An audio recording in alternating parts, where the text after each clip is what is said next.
ओम अज्ञानतिमिरन्दस्य ज्ञानञ्जनशलाकया चक्षुरुन्मिलितं येन तस्मै श्रीगुरुवे नमः। Hare Krishna and welcome. Second chapter, 51 shloka, Bhagavad Gita का है. Please repeat after me. कर्मजं बुद्धियुक्ता हि कर्मजं बुद्धियुक्ता हि फलं त्यक्त्वा मनीषिणा फलं त्यक्त्वा मनीषिणा जन्मबन्धविनिर्मुक्ता जन्मबन्धन विनिर्मुक्ता पदं गच्छन्ति अनामयम्. पदं गच्छन्ति अनामयम्. ओके, कोई वॉलंटियर करेगा पढ़ने के लिए ट्रांसलेशन? मैं पढ़ता बच्चे? हाँ जी, please. Translation. By this engaging in devotional service to the Lord, great sages or devotees free themselves from the result of work in the material world. In this way, they become free from the cycle of birth and death and attain the state beyond all miseries by going back to Godhead. Hare Krishna.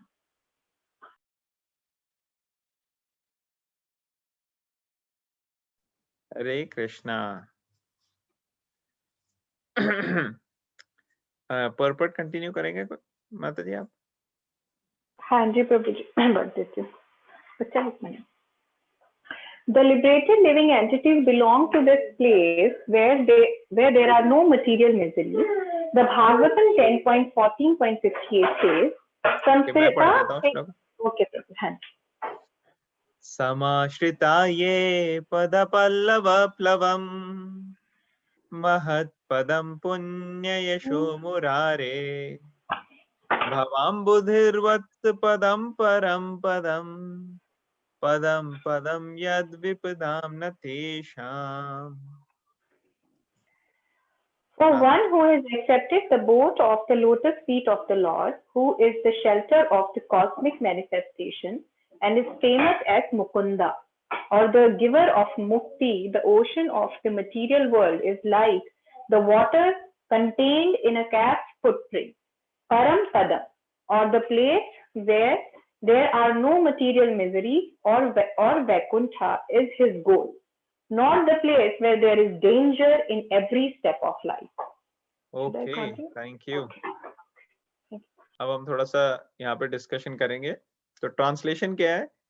By thus engaging in devotional service to the Lord, great sages or devotees free themselves from results of work in the material world. In this way, they become free from the cycle of birth and death and attain the state beyond all miseries by going back to Godhead. तो ये जो state beyond all miseries है, सारे दुखों से हमें जो मुक्ति मिल जाएगी, वो उसको मोक्ष लोग कहते हैं, मोक्ष. मगर मोक्ष में हमने जैसे डिस्कस किया था कि अलग अलग लेवल होते हैं मोक्ष के भी, और जो हाईएस्ट लेवल होता है वो होता है भगवान के साथ उनके संग में रहना. भगवान के संग में रहना जहां पे दुख तो आ ही नहीं सकता. और यहाँ पे कृष्णा वो जो पुराने टॉपिक जिसकी चर्चा हो रही थी पिछले श्लोक में, उसी को कंटिन्यू कर रहे हैं यहाँ पे कि एक व्यक्ति जो के भगवान की सेवा में लगता है, योगा के माध्यम से भगवान से कनेक्ट होता है, वो अपने अच्छे बुरे सभी कर्मों से मुक्त हो जाता है. तो इस पर्टिकुलर चीज का एडवांटेज लेके कई सारे ऐसे लोग हैं, कई सारे ऋषि मुनि ऐसे हैं, सेंट्स हैं, सेजेस हैं, जिन्होंने क्या किया है, जिन्होंने भगवान की सेवा में लगे और ऐसे डिवोशनल सर्विस में लगने के बाद वो सारे ऐसे जितने भी कर्म थे उनसे मुक्त हो गए. फ्री देमसेल्व्स फ्रॉम रिजल्ट, सारे कर्मों से वो मुक्त हो गए, और मुक्त होने से वो इस जन्म मृत्यु के चक्रव्यूह से बाहर निकल गए. अब यहाँ पे एक और प्रभुपाद कोट कर रहे हैं, बहुत ही इंपॉर्टेंट श्लोका है जो कि भागवत पुराण भागवतम से है, जो हमने अभी पढ़ा. तो इसका क्या मतलब है? इस श्लोका का मतलब है समाश्रिताये पद पल्लव प्लवम महत पदम पुण्य यशो मुरारे कि ये भव सागर जो है, भवाम्बुधिर, अम्बुधि मतलब आम्बुधि मीन मतलब सागर, भवाम्बुधि, ये जो भव सागर है, ये जो मटीरियल वर्ल्ड है, ये एक सागर के समान है, एक ओशन है, और बहुत बड़ा ओशन है। मतलब हम तो जैसे इस अर्थ में थोड़े बहुत ओशंस देखते हैं, वो हमें बहुत बड़े लगते हैं, लेकिन ये जो मटीरियल वर्ल्ड का ओशन है, इससे भी बड़ा ओशन है। और इस मटीरियल वर्ल्ड के ओशन को इंसान अपने आप क्रॉस नहीं कर सकता, लेकिन एक ऐसी बोट मिल जाए अगर जिससे ये ओशन क्रॉस किया जाए, तो बड़ा इजी हो जाता है इस बोट को क्रॉस करना।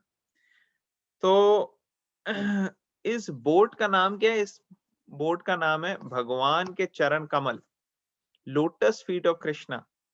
लोटस फीट मीन्स भगवान के चरण जो होते हैं वो कमल के समान है, कि उसके प्रति हैं, बड़े कोमल हैं, सॉफ्ट हैं, बहुत ब्यूटीफुल हैं। तो भगवान के चरणों की शरण जो ले लेता है, ऐसे व्यक्ति के लिए बड़ा आसान हो जाता है। क्यों आसान हो जाता है?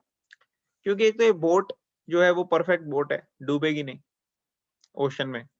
और दूसरी बात यह है कि जब इस बोट के ऊपर कोई चढ़ता है, तो एक्चुअली पूरा का पूरा ओशन जो होता है वो श्रिंक हो जाता है।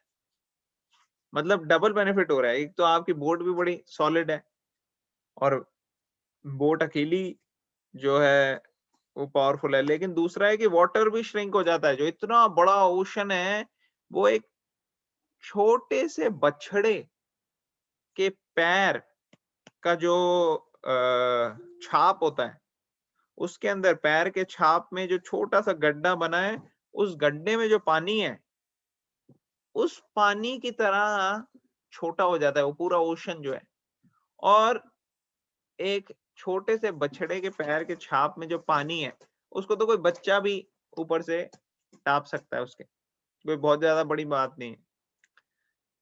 ओशन क्रॉस करना तो बहुत मुश्किल है, लेकिन छोटा सा पडल ऑफ वाटर जो है उसको कोई भी क्रॉस कर सकता है। तो इतना आसान हो जाता है उसको क्रॉस करना, अगर हम शरण लेते हैं भगवान का। और भगवान का नाम एक है मुकुंदा। मुकुंदा मतलब कि जो मुक्ति प्रदान करते हैं, मुक्ति देने वाले, उनका नाम है मुकुंदा। समझ में आ रहा है सबको? कोई डाउट तो नहीं यहाँ तक? क्लियर हो रहा है सब? Yes. हाँ जी प्रभु। Okay great. तो अब हम अगला पैराग्राफ पढ़ेंगे। कोई वॉलंटियर करेगा नेक्स्ट पैराग्राफ पढ़ने के लिए? ये जो ओइंग टू इग्नोरेंस लिखा है। Should I read? हाँ, कविता पढ़ो। Owing to ignorance, one does know that this material world miseries where there is every step. Out of ignorance is injustice, आपकी आवाज but बहुत ब्रेक it हो is रही है। activity, thinking that the result. हाँ, आवाज नहीं आ रही। Is it now clear? Hello. हाँ कविता, Yeah, now आपको it's हमारी clear. आवाज आ रही है? आपको हमारी आवाज आ रही है? Yes, yes. हाँ आ चलो रही है. ठीक। Am I audible? हाँ अब तो बेटर है। Okay. Thinking that the resultant actions will make them happy. They do not know that no kind of material body anywhere within the universe can give life without miseries. The miseries of life, namely birth, death, old age, and diseases, are present everywhere within the material world. But one who understands his real constitutional position as the eternal servitor of the Lord, and thus knows the position of the personality of Godhead, engages himself in the transcendental loving service of the Lord. Consequently, he becomes qualified to enter into the Vaikuntha planets, where there is neither material, miserable life nor the influence of time and death. To know one's constitutional position means to know also the sublime position of the Lord. One who wrongly thinks that the living entity's position and the Lord's position are on the same level is to be understood to be in darkness and therefore unable to engage himself in the devotional service of the Lord. He becomes a Lord himself and thus paves the way for the repetition of birth and death. But one who, understanding that his position is to serve, transfers himself to the service of the Lord, at once becomes eligible for Vaikuntha Loka. Service for the cause of the Lord is called Karma Yoga or Buddhi Yoga, or in plain words, devotional service to the Lord. Hare Krishna. Hare Krishna. Okay, तो यहाँ पे बताया कि भगवान का जो हम यहाँ श्लोक पढ़ रहे थे कि भगवान के चरणों की जो शरण लेते हैं, मुकुंदा की मुक्ति प्रदान करते हैं, वो लोग ऑटोमेटिकली जो है इस भवसागर से पार हो जाते हैं। लेकिन इस भवसागर में जो रहते हैं वो ऐसा काम नहीं कर पाते। क्यों? क्योंकि जो गोल होता है डिवोटीज का, जो सेंट्स, सेजेस, ऋषिज ये सब हैं, इनके क्या मकसद है, इनका गोल क्या है? इनका गोल है कि इनको भगवान की सेवा में लगना है।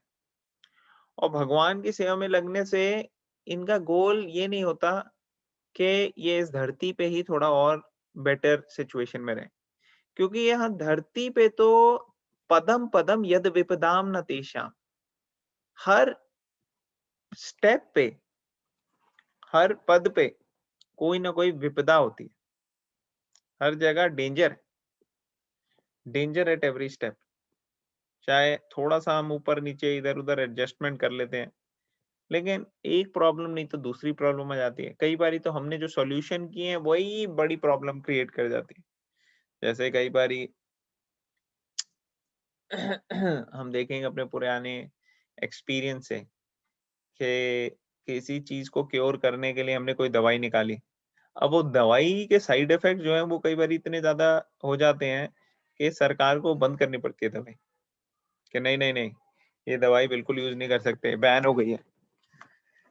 अभी भी हम देखते हैं कितनी सारी चीजें नई नई इन्वेंट होके आती हैं, कुछ साल चलती हैं, उसके बाद पता लगता है अरे इनके तो और ज्यादा साइड इफेक्ट हो रहे हैं। तो कई बार इन चीजों में पता लगने में कई साल लग जाते हैं और तब तक हम उसको यूज करते हैं, इस्तेमाल करते हैं बड़े अच्छे से, और बाद में पता लगता है अरे इससे तो और ज्यादा नुकसान हो रहा था। तो हम एक समस्या को सॉल्व करने के लिए दूसरी समस्या पैदा करने की क्या कहते हैं शुरुआत कर देते हैं, अगर हम मटेरियल सॉल्यूशंस ढूंढते हैं। तो अगर भौतिक जगत में भौतिक सॉल्यूशंस तक ही हम अपने आप को सीमित रखेंगे तो उससे एक सॉल्यूशन हटके दूसरी आ जाती है। लेकिन अगर हम आध्यात्मिक सॉल्यूशन की तरफ ध्यान दें, स्पिरिचुअल सॉल्यूशन अगर हम ध्यान देंगे तो हमारी मटेरियल और स्पिरिचुअल दोनों नीड जो होंगी वो अच्छे से मेट हो जाएंगी। तो इसीलिए यहाँ पे पॉइंट ये बताया गया है कि ऐसे लोगों का गोल ये नहीं होता कि इस धरती पे ही रहें, और यहाँ पे डेंजर है एवरी स्टेप पे, ये याद रखना है। नेक्स्ट पैराग्राफ में ये बताया गया है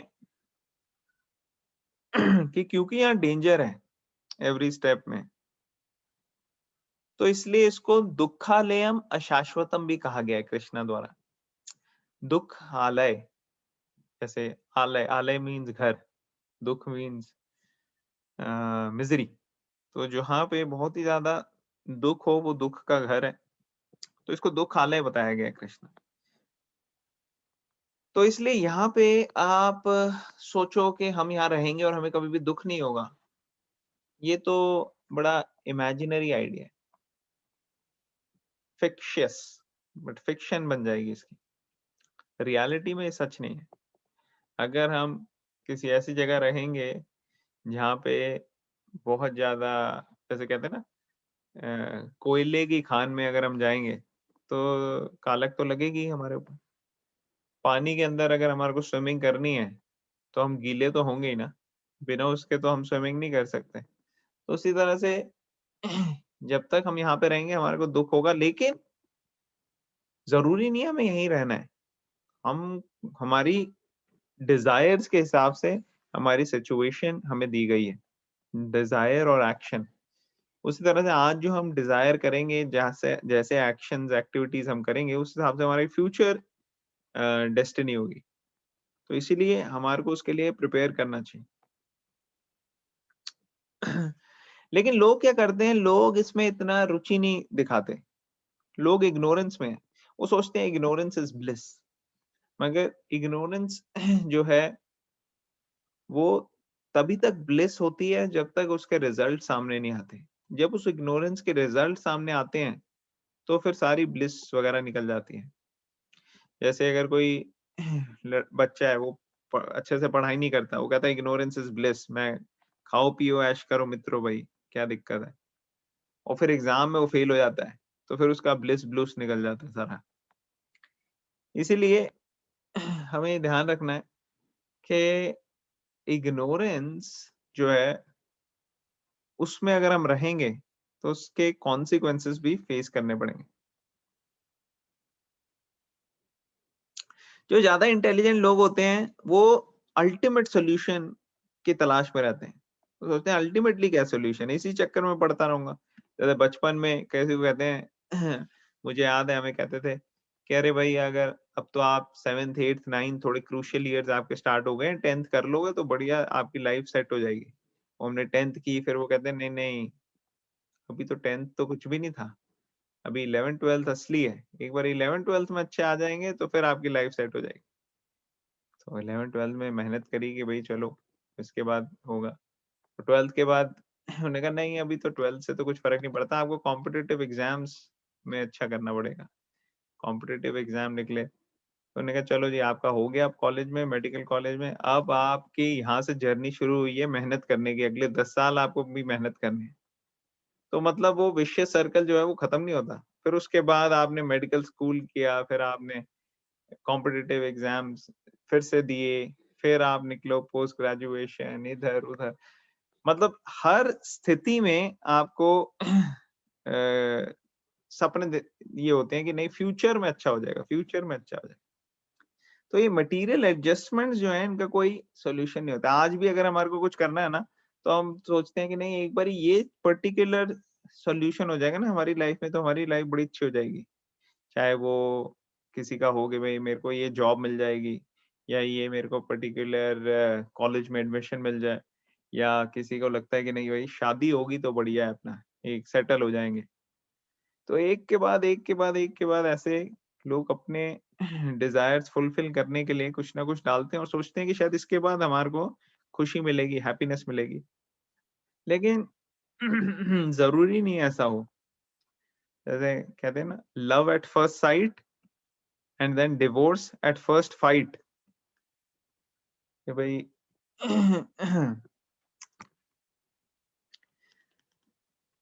फ्यूचर में क्या होगा वो पता नहीं। इसीलिए मिजरीज जो हैं वो नेचुरली आएंगी। स्पिरिचुअल सॉल्यूशन से अगर हम उसको सॉल्व करेंगे तो वो रियल सॉल्यूशन आज भी हेल्प करेगा और फ्यूचर में भी हेल्प करेगा। चाहे आज का उसका एप्लीकेशन थोड़ा डिफिकल्ट हो सकता है कई बारी, हमारे साइको फिजिकल नेचर के हिसाब से application of spiritual life may not be as easy, इतनी आसान ना रहे हमें उसको अप्लाई करना शुरू शुरू में। लेकिन धीरे धीरे धीरे जब हम उसको समझने की कोशिश करते हैं और उसको प्रैक्टिकल लाइफ में अप्लाई करने की कोशिश करते हैं तो हमारे को उससे बहुत बेनिफिट मिलता है। और बर्थ, डिजीज, ओल्ड एज और डेथ ये रियल प्रॉब्लम्स हैं, ठीक है ना, ये हर एक को है, हर सिचुएशन में है। और हम इसको भी ओवरकर कम कर सकते हैं अगर हम स्पिरिचुअल सॉल्यूशन को अप्लाई करें। ठीक है ना, समझ में आ रहा है सबको? किसी को कोई क्वेश्चन, कोई कमेंट, कोई पॉइंट है अभी तक? ओके ग्रेट, तो हम चलेंगे आगे।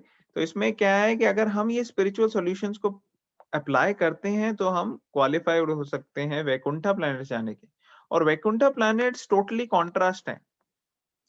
वो दुखालय नहीं है, वो एक्चुअली सुखालय है। वहां पे असली हैप्पीनेस है, ब्लिस है।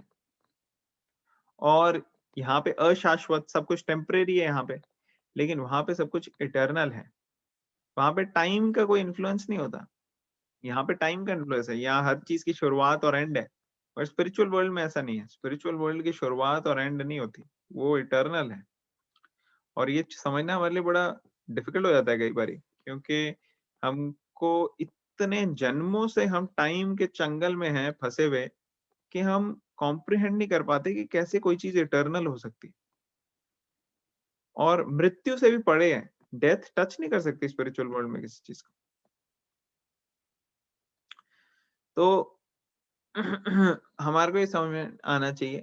और वहां पे हमारी कॉन्स्टिट्यूशन पोजीशन क्या है? वहां पे हमारी कॉन्स्टिट्यूशन पोजीशन ये है कि हम भगवान के साथ कोऑपरेट करके कार्य करते हैं as a devotee, as a servant, भगवान की सेवा के लिए।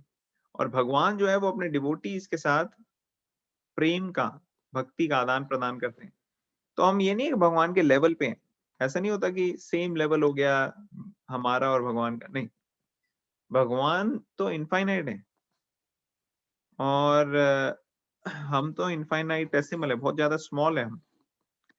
लेकिन जिस तरह से एक छोटा सा बच्चा होता है और पेरेंट्स होते हैं, अब पेरेंट्स और बच्चे का ताकत में ले लो, ये उसमें कोई कंपटीशन नहीं है। लेकिन फिर भी जो पेरेंट्स हैं, जैसे जो फादर है, उसको बड़ा अच्छा लगता है कि वो अपने बच्चे से हारे या अ, खेले, प्यार का आदान प्रदान करे। उस तरह से भगवान भी अपने भक्तों के साथ प्रेम का आदान प्रदान करते हैं स्पिरिचुअल वर्ल्ड में। और नेचुरली फिर कोई repetition of birth and death नहीं होता। तो ये प्रैक्टिस जो है, ये आप इसको चाहे कर्म योगा कह लो, बुद्धि योगा कह लो, या भक्ति योगा कह लो, ये सब की प्रैक्टिस जो है ये आपको वहां तक पहुंचाएगी। समझ में आ गया? ओके, नेक्स्ट चलते हैं। कोई भी इंटरप्ट कर सकता है जब आपको कोई क्वेश्चंस पूछने हो। तो हम सेकंड चैप्टर 52 श्लोका पे जाएंगे अब। यदा ते मोह कलिलम यदा ते मोहकलिलं बुद्धिर्व्यतितरिष्यति बुद्धिर्व्यतितरिष्यति तदा बुद्धिर्व्यतितरिष्यति तदा गन्तासि निर्वेदम् तदा गन्तासि निर्वेदम् श्रोतव्यस्य श्रुतस्य च। श्रोतव्यस्य श्रुतस्य च। ओके, कौन पढ़ेगा ट्रांसलेशन? कोई वॉलंटियर करेगा ट्रांसलेशन पढ़ने के लिए? I can read. Yes. Please. When your intelligence has passed out of the dense forest of delusion, you shall become indifferent to all that has been heard and all that is to be heard. Purport. There are many good examples in the lives of the great devotee of the Lord, of those who became indifferent to the rituals of the Vedas simply by devotional service to the Lord. When a person factually understands Krishna and his relationship with Krishna, he naturally becomes completely indifferent to the rituals of fruitive activities. Even though an experienced Brahmana, Sri Madhavendra Puri, a great devotee and acharya in the line of the devotees, says, मैं पढ़ देता हूँ।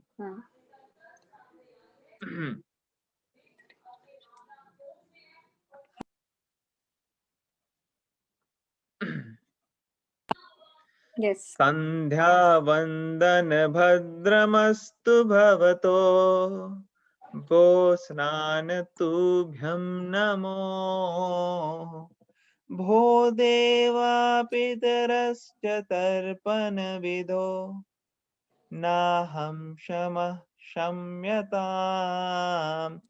यत्र क्वापि निषद्यादव कुलतमस् सस्य काम सद्विषा, स्मारं स्मारमघं हरामि तदलं मन्ये किमन्येन मे।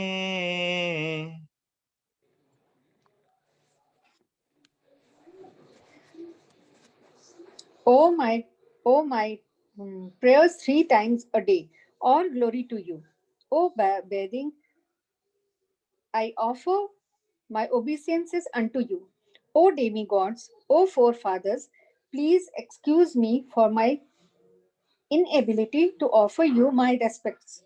Now, wherever I sit, I can remember the great descendant of the Yadu dynasty, Krishna, the enemy of Kamsa, and thereby I can free myself from all sinful bondage. I think this is sufficient for me. The Vedic rites and rituals are imperative for neophytes, comprehending all kinds of prayer 3 times a day, taking a bath early in the morning, offering respects to the forefathers, etc. But when one is fully in Krishna consciousness and is engaged in his transcendental loving service, one becomes indifferent to all these regulative principles because he has already attained perfection. If one can reach the platform of understanding by service to the Supreme Lord Krishna, he has no longer to execute different types of penances and sacrifices as recommended in revealed scriptures. And similarly, if one has not understood that the purpose of the Vedas is to reach Krishna and simply engages in the rituals, etc., then he is uselessly wasting time in such engagements. Persons in Krishna consciousness transcend the limit of Shabda Brahma or the range of the Vedas and Upanishads. Hare Krishna.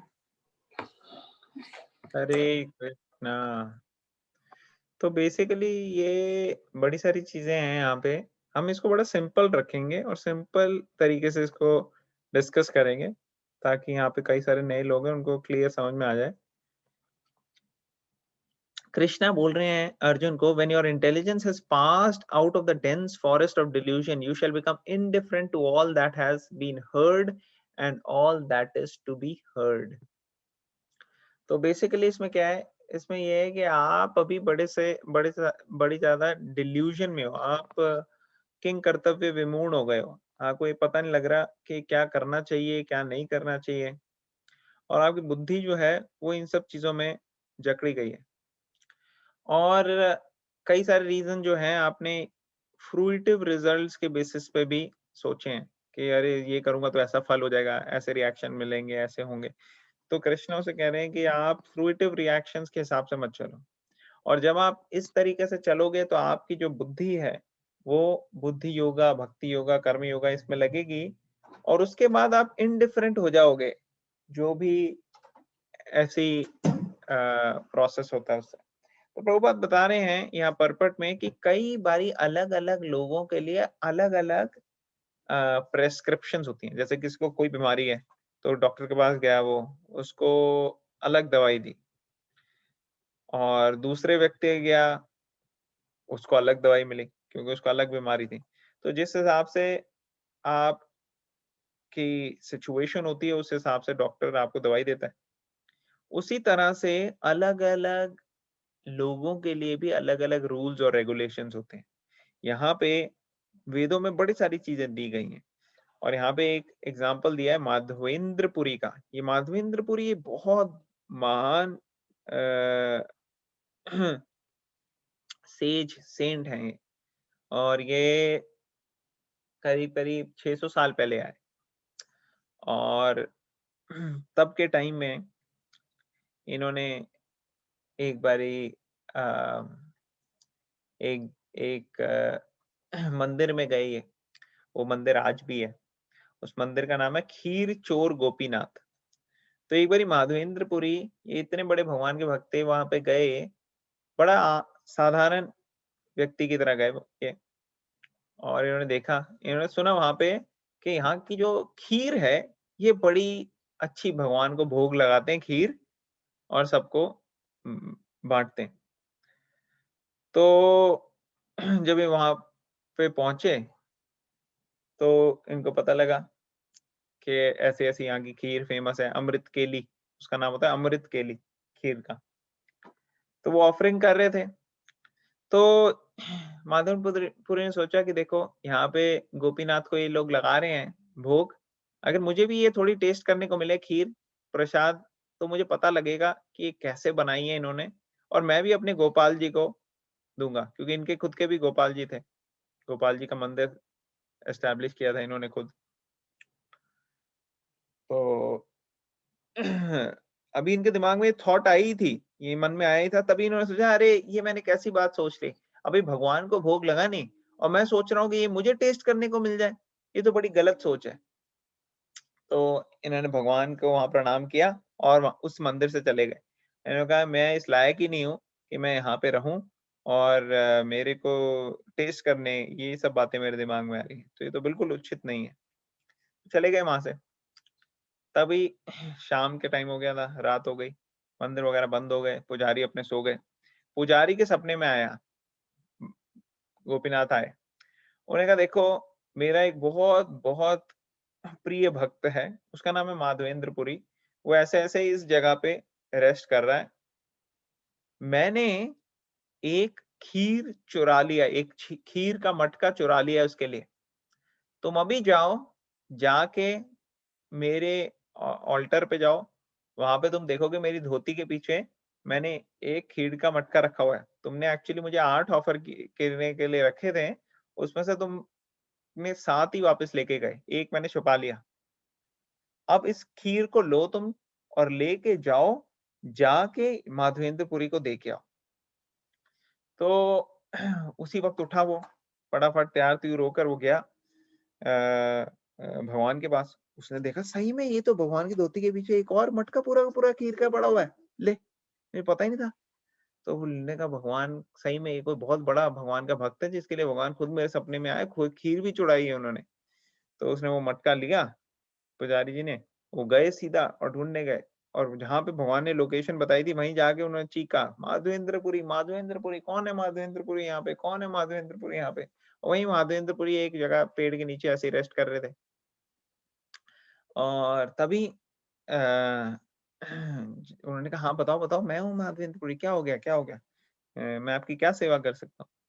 तो उन्होंने कहा नहीं नहीं, आपके लिए तो भगवान खुद चोर बन गए, भगवान ने चुराई है आपके लिए ये खीर, और भगवान ने मुझे स्पेशली कहा है आपको देने के लिए। तो उनको वहां पे लेके आए।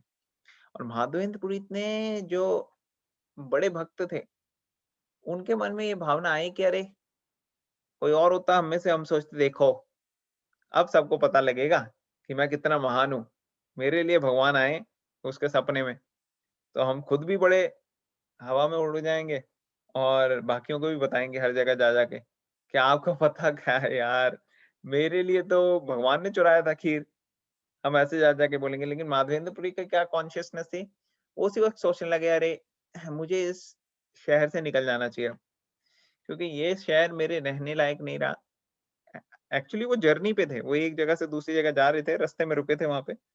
लेकिन उन्होंने कहा यहाँ से मुझे इमीडिएटली निकल जाना चाहिए, क्योंकि अगर मैं यहाँ पे थोड़ी देर रहा ना, तो सब लोगों को पता लग जाएगा कि भगवान ऐसे मेरे सपने में भगवान के सपने में आए थे और उन्होंने मेरे बारे में बोला है, और सब आके मुझे अननेसेसरीली मुझे मान सम्मान देंगे, मुझे ग्लोरीफाई करेंगे।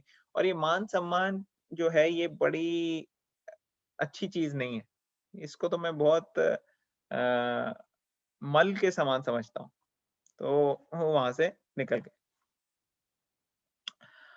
तो वो जो इतने महान भक्त हैं भगवान के, वो ये श्लोक कह रहे हैं। अब इस श्लोक में वो क्या कह रहे हैं, वो कह रहे हैं कि देखो कई सारी प्रिस्क्रिप्शंस है, कई सारी वेदों में चीजें दी गई हैं जो करनी चाहिए। जैसे ये दिया है कि भगवान की प्रेयर प्रेयर अर्चना करनी चाहिए, भगवान की 3 बारी करो, नहाओ, ठीक है, देवी देवताओं को वंदना करो, अपने फोर फादर्स को जो पहले के आपके हैं परिवार में, उनके लिए आप कोई रिचुअल्स करो, ये सारी चीजें ऐसी दी गई हैं। लेकिन माधवेंद्रपुरी जो कि इतने महान भक्त हैं, वो क्या कह रहे हैं, please excuse me for inability to offer my respects, कि मैं इन सब चीजों में पूरी परफेक्ट तरीके से नहीं कर पा रहा हूँ, इसलिए मुझे एक्सक्यूज करो। क्यों करो एक्सक्यूज? क्योंकि अब मैं भगवान की भक्ति में लग चुका हूँ। आई कैन रिमेम्बर, और भगवान की भक्ति में मैं भगवान को कहीं पे भी रिमेम्बर कर रहा हूँ। Great descendant of Yadu dynasty, Krishna को कर रहा हूँ, ठीक है, जो जिन्हें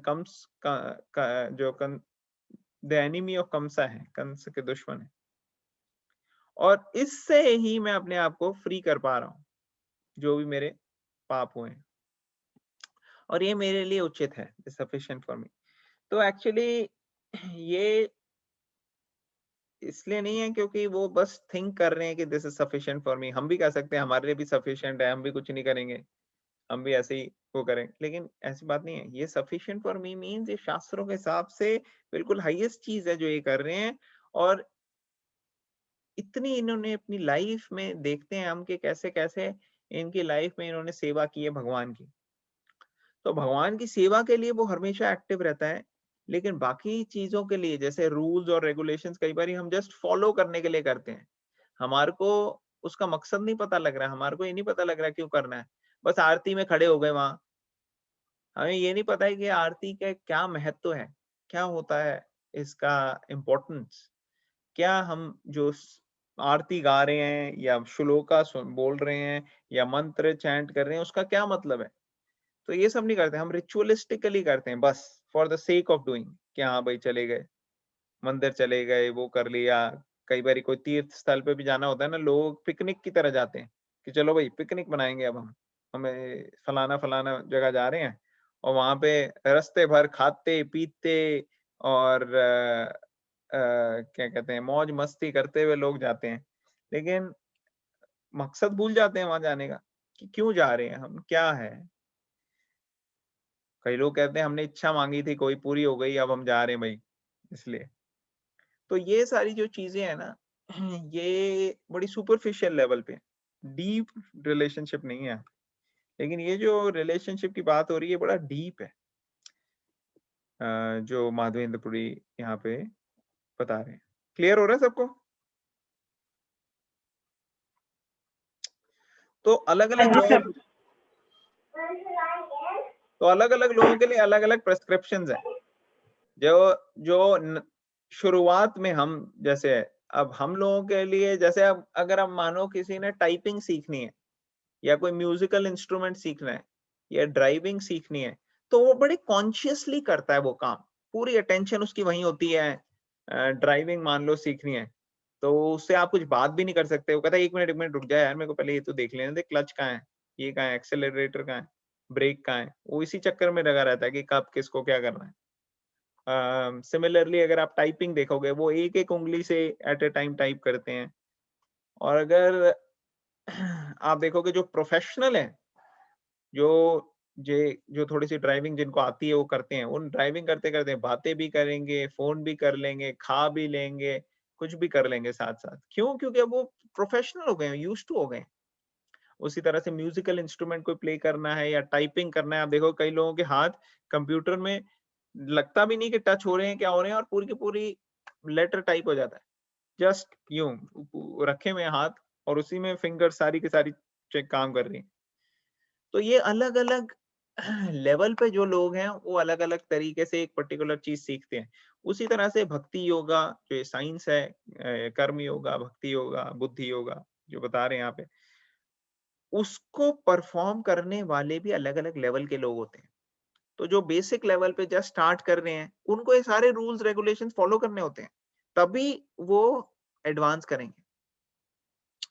तो यहाँ पे सेकंड पैराग्राफ में क्या लिखा है, लास्ट लास्ट पैराग्राफ में, the Vedic rites and rituals are imperative for neophyte comprehending all kinds of prayers 3 times a day.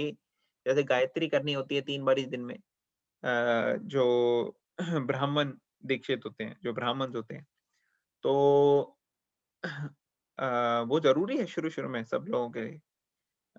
लेकिन जब उसका महत्व पता लग जाता है, जब चैंटिंग का वो पता लग जाता है, तो और चैंटिंग करने में और ये सब करने में जब रस आता है, तो फिर करने के लिए नहीं करता इंसान, फिर नेचुरली होने लग जाती है।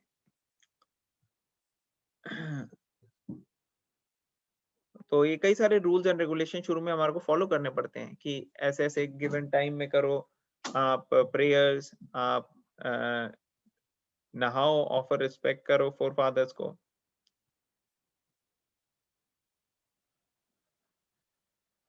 लेकिन जैसे जैसे वन फुल्ली कृष्णा कॉन्शियस हो जाता है और भगवान की सेवा में लगता है, he becomes indifferent to all the regulative principles, क्योंकि अब उसे परफेक्शन मिल गई। ठीक है, if one can reach the platform of understanding by service to the supreme Lord Krishna, he has no longer to execute different types of penances and sacrifices as recommended. तो अगर कोई ये भगवान की सेवा में लग जाता है, जैसे यहाँ पे दिया हुआ है भगवत गीता में, तो उसको बाकी सारे वेदों में इतने सारे रूल्स रेगुलेशन रिचुअल्स हैं, वो सब करने की जरूरत ही नहीं है। इसलिए भगवान ने यहाँ पे सब निचोड़ दे दिया भगवत गीता में। तो भगवान 15वें चैप्टर में भी कहते हैं भगवत गीता, वेदेश्च सर्वेर अहम एव वेद्यो वेदांत कृत वेद विदेव चाहम, कि वेदों का मकसद ही ये है कि मुझे जान सकें।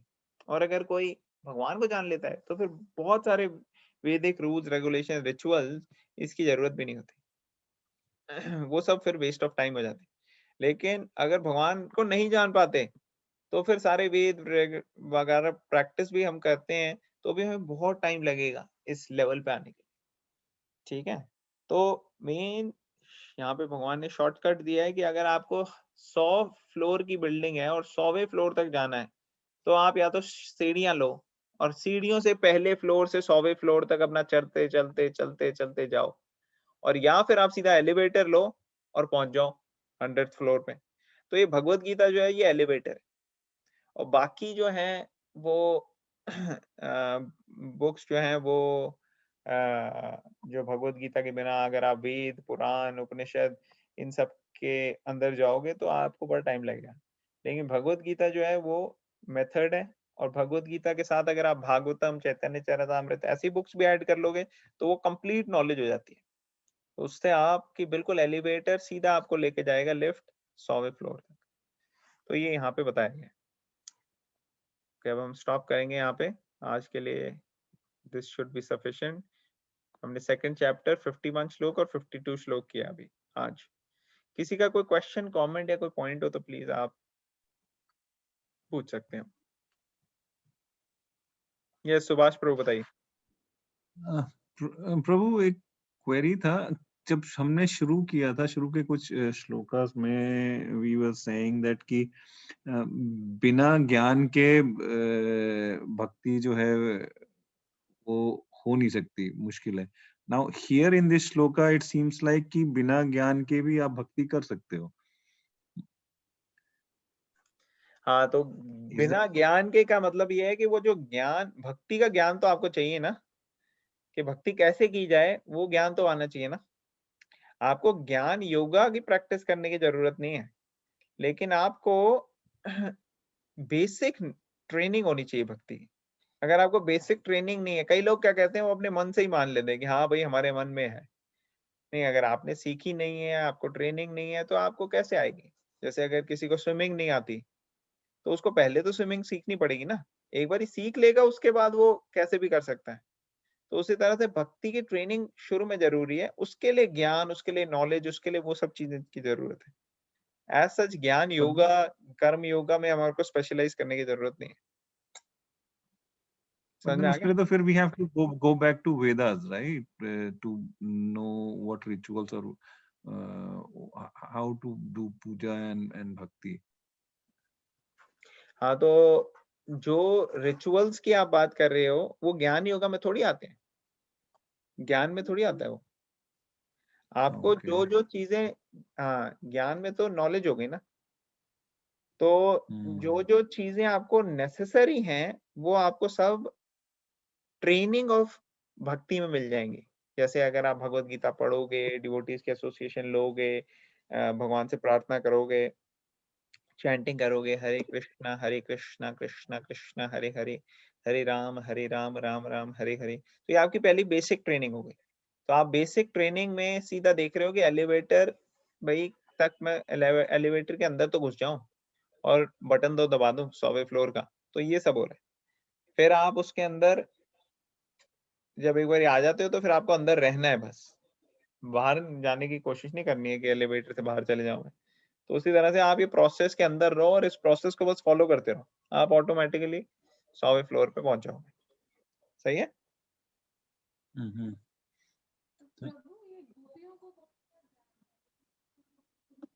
आवाज नहीं आ रही। गोपियों को तो ज्ञान तो कुछ नहीं था, उन्होंने भी हाँ तो भगवान की ये भक्ति की और हाँ ये बड़ा अच्छा क्वेश्चन है। तो गोपियों का क्या क्या क्या कहाँ से ट्रेनिंग आई गोपियों? गोपियों की लेवल पे आने से पहले ट्रेनिंग हो जाती है। जब कई जन्मों तक इंसान भगवान की सेवा में लगने की कोशिश करता है, तो उनकी जब पूरी ट्रेनिंग, जैसे अगर किसी को परफेक्शन मिल जाता है इस लाइफ में, तो वो फिर एक दूसरे प्लेनेट में जाते हैं। वहां पे उनको पूरा सिखाया जाता है कि क्या है आप आपको करना, और फिर वो भगवान के साथ भगवान के धाम में जाते हैं। चाहे वो गोपी के फॉर्म में जा सकते हैं या गोपा के फॉर्म में जा सकते हैं, कृष्णा के काउहर्ड बॉयज के फॉर्म में या गोपीज के फॉर्म में, या कृष्णा के पेरेंट्स के एसोसिएट के फॉर्म में, जब यशोदा माई है उनके एसोसिएट, नंद बाबा के एसोसिएट। तो वो सब ट्रेनिंग जो है वो पहले मिल जाती है। और लेकिन उस ट्रेनिंग तक आने के लिए ये पूरी प्रोसेस फॉलो करना पड़ता है। जैसे आपने सुना होगा कि जो कृष्णा के 16,108 रानियां हैं जो कृष्णा लीला में थी, वो सब ऋषि मुनि थे। राम जी की लीला में उन्होंने कहा था कि हमें आपके साथ एसोसिएट करना है। तो उन्होंने कहा जब कृष्ण की लीला में मैं आऊंगा तो आप सब मेरी साथ एसोसिएट करोगे। तो वो कभी गोपीज की फॉर्म में एसोसिएट करते हैं, कभी कृष्णा के वाइफ। तो अलग अलग जीवा जो होते हैं उनका अलग अलग मूड होता है, वो अलग अलग तरीके से भगवान के साथ एसोसिएट करते हैं। और उसके लिए ये ट्रेनिंग चल रही है जो अभी हम भगवत गीता से ले रहे हैं। ठीक है ना?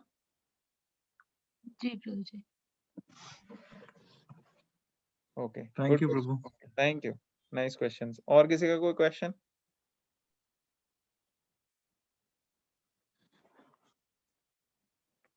ओके, तो ये सेक्शन खत्म होने वाला है। बस इसका